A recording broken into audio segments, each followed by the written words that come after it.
how do you assess the immediate political implications inside the Gaza Strip for the local governance structures?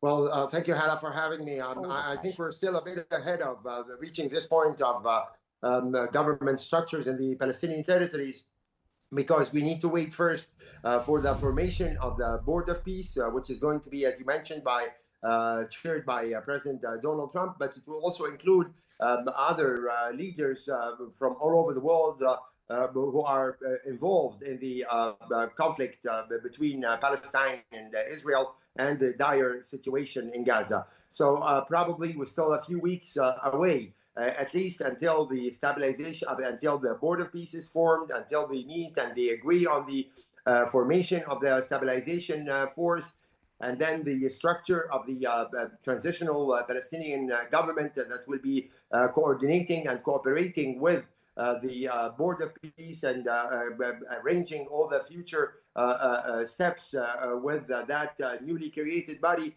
So as the U.S. envoy to the United Nations, Mr. Mike Waltz, stated in his speech after the approval of the Security Council resolution, that this is only a beginning, and we still have actually a lot of work ahead, a lot of ambiguities, as you've mentioned, about the mandate of the International Stabilization Force, the composition of this stabilization force, which countries are going to be willing to contribute troops, and the mandate of this force, because that's a very controversial point, as you know, Hala. Yes. I mean, Israel, of course, is always highlighting the aspect about disarmament of Hamas, but again, the International Stabilization Force is mainly concerned as well about the protection of Palestinian civilians and the providing of aid. So nobody, actually, no country in the world, whatever name it is going to be willing to turn into an occupation force in Gaza and to do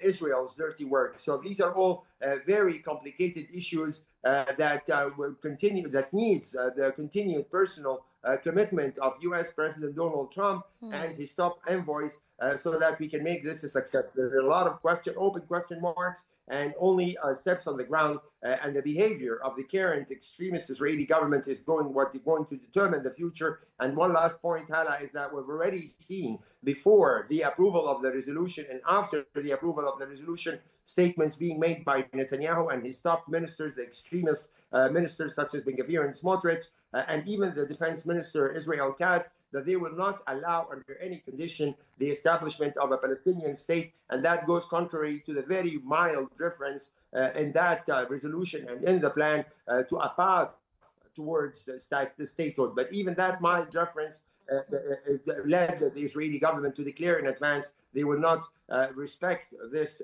newly approved resolution. Yes.